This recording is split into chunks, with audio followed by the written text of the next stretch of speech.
اب آئیے ان روایت کا درجہ کیا ہے۔ اس میں سے اکثر اگرچہ ضعیف روایات ہیں، اور ضعیف روایت کا مطلب یہ نہیں ہوتا کہ وہ قابل عمل نہیں ہوتی یا اس پر عمل کرنا ہی جائز نہیں ہوتا، بلکہ ضعیف روایت اگر ایک ضعیف روایت بھی ہے، اگر وہ فضیلت عمل کے اندر ہے، یعنی کسی عمل کی فضیلت اس میں بیان کی جا رہی ہے، تو اس پر عمل کرنا بالکل جائز ہے، مستحب عمل ہے۔ یہاں پر تو ایک روایت نہیں بلکہ ایک سے زیادہ روایتیں موجود ہیں۔ اب آ جائیے کہ ان روایات کے بارے میں ہمارے محدثین نے کیا کلام فرمایا۔ تو سب سے پہلے علامہ قاری علیہ رحمہ کا میں حوالہ دوں گا آپ کے سامنے، آپ کی مجموع الرسائل جس میں آپ کے تمام رسائل جمع ہیں، فضائل نصف شعبان کے حوالے سے پورا ایک رسالہ تصنیف کیا ہے، اس کے اندر آپ نے تمام روایتوں کو جمع کیا ہے۔ یہی تمام روایتیں فضائل نصف شعبان کے حوالے سے تمام روایتوں جمع کرنے کے بعد آپ نے پھر اس پر جو حکم دیا ہے وہ وہی حکم جو میں آپ کے سامنے بیان کیا کہ یہ ایک حدیث ضعیف نہیں ہے بلکہ بے شمار حدیث ضعیف ہیں، لہذا تمام کو اگر جمع کیا جائے، تمام طرق کو جمع کیا جائے تو اس کے اندر قوت پیدا ہو جاتی ہے، لہذا یہ حسن کے درجے میں پہنچ جاتی ہے۔ علامہ مبارک پوری نے تحفۃ الاحوزی کے اندر، جو کہ جامع ترمذی کی انہوں نے شرح لکھی ہے، دارالفکر سے یہ چھپی ہوئی ہے، اس کی تیسری جلد ہے اور صفحہ نمبر 441 اور 442۔ کیا لکھتے ہیں؟ یہ تمام احادیث کو انہوں نے جمع کیا، فضائل نصف شعبان کے حوالے سے جتنی بھی احادیث ضعیفہ تھیں سب کو جمع کیا۔ جمع کرنے کے بعد لکھا اعلم انہ قد ورد فی فضیلۃ لیلۃ النصف من شعبان عدۃ احادیث مجموعها يدل على ان لها اصلا۔ فرماتے ہیں جان لو نصف شعبان کی رات کی فضیلت میں متعدد احادیث وارد ہیں، اور ان کو اگر جمع کیا جائے تو یہ دلالت کرتی ہیں اس بات پر کہ اس رات کی فضیلت کی اصل موجود ہے۔ اور پھر آگے لکھتے ہیں فَهَذِهِ الْأَحَادِيثُ بِمَجْمُوعِهَا، بس یہ تمام احادیث کو اگر جمع کیا جائے تو یہ اپنے مجموعے کے اعتبار سے حجت ہے، دلیل ہے ان لوگوں پر کہ جو لوگ یہ گمان کرتے ہیں کہ اس رات کی فضیلت میں کوئی روایت ثابت نہیں، ان پر یہ حجت ہے، دلیل ہے۔ یہ علامہ مبارک پوری کا میں نے آپ کے سامنے حوالہ تحفۃ الاحوزی کا پیش کر دیا۔ اب آئیے سنیے ابن تیمیہ کا حوالہ۔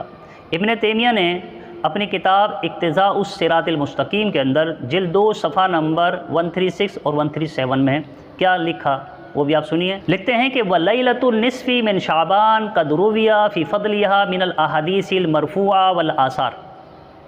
کہتے ہیں کہ نصف شعبان کی رات اس کی فضیلت میں بے شمار احادیث مرفوعہ اور آثار وارد ہیں، ما یقتضی انہا مفضلہ، یہ احادیث اور یہ آثار اس بات کا تقاضا کرتی ہیں کہ اس رات کی فضیلت ہے۔ اور آگے کیا لکھا؟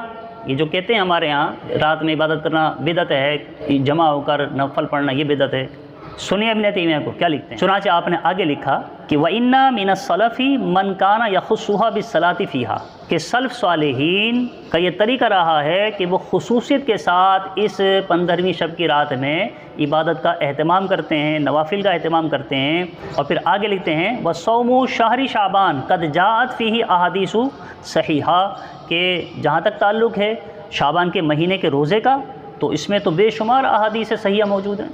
تو یہ ابن تیمیہ کا حوالہ میں نے آپ کے سامنے پیش کیا۔ دوسرا حوالہ مجموع الفتاوی سے ابن تیمیہ ہی کے کا حوالہ ہے، 23ویں جلد ہے، صفحہ نمبر 131 ہے۔ جو لوگ یہ کہتے ہیں کہ اس رات میں جماعت کے ساتھ نفل پڑھنا منع ہے، ابن تیمیہ کی سنیں کیا لکھتے ہیں۔ لکھا اذا صلی الانسان لیلۃ النصف وحدہ، کہ اس رات کے اندر اگر کوئی شخص یعنی نصف شعبان کی رات شب برات میں اگر کوئی شخص نفل نماز ادا کرتا ہے، وحدہ اکیلا یعنی تنہا پڑھتا ہے، او فی جماعت خاصتاً خاص طور پر جماعت کے ساتھ پڑھتا ہے، کما کانا یفعل طوائف من السلف، جس طرح کے سلف صالحین لوگوں کا طریقہ رہا ہے، فہو حسن، آگے کیا لکھا؟ فہو حسن، یہ ایک اچھا عمل ہے، اچھی بات ہے، حسن ہے، اس کو بدعت نہیں قرار دیا انہوں نے کہ یہ بدعت سیاح ہے، گمراہی ہے، گناہ ہے، یہ نہیں کہا۔ تو کیا مطلب ہوا کہ ہمارے یہ بڑے بڑے اکابرین جن کو یہ دیگر مکتب فکر بھی مانتے ہیں، ابن تیمیہ کا حوالہ میں نے آپ کے سامنے پیش کیا ہے، مجموع الفتاوی سے دیکھ لیجئے گا جو دیکھنا چاہے۔ اور اسی طرح اگلا حوالہ بھی ابن تیمیہ کا یہ بھی ہے کہ 23ویں جلد ہے اور صفحہ نمبر 132 ہے، اس میں لکھتے ہیں وَأَمَّا لَيْلَةُ النِّصْفِ فَقَدْ رُوِيَ فِي فَضْلِهَا أَحَادِيثُ وَآثَارُ، کہ نصف شعبان کی رات کے بارے میں، اس کی فضیلت کے بارے میں احادیث اور آثار مروی ہیں۔ وَنُقِلَ عَنْ طَائِفَةٍ مِنَ السَّلَفِ، اور سلف صالحین سے یہ بات منقول ہے کہ وہ اس رات کے اندر نمازوں کا اہتمام کیا کرتے تھے۔ فَصَلَاةُ الرَّجُلِ فِيهَا وَحْدَهُ، تو پس اس رات کے اندر کوئی شخص اگر تنہا عبادت کرتا ہے، نفل پڑھتا ہے، تو قد تقدمہ فیہ السلف، تو تحقیق یہ بات سلف صالحین سے گزر چکی ہے۔ وَلَهُ فِيهِ حُجَّةٌ، اور عبادت کرنے والے کے لیے اس رات کے اندر اس احادیث میں حجت موجود ہے۔ فلا ینکر مثل ھذا، تو پس اس کی مثل چیزوں کا، اس جیسی چیزوں کا انکار نہیں کیا جا سکتا۔ یعنی اگر کوئی اس رات میں عبادت کا اہتمام کرتا ہے، اس کو فرض یا واجب نہیں جانتا، نفل کے طور پر کرتا ہے، چاہے تنہا پڑھے چاہے جماعت کے ساتھ پڑھے، اس کو واجب نہ جانے، اس کو فرض نہ جانے، اس کو لازم نہ جانے، بلکہ اس رات کو عبادت میں گزارنے کا اہتمام کرتا ہے، تو یہ کوئی بدعت نہیں ہے، بلکہ یہ حسن عمل ہے اور یہ اچھا عمل ہے۔ اور عبادت کی کثرت کو بعض لوگ بدعت سمجھتے ہیں، عبادت کی کثرت بدعت نہیں ہے۔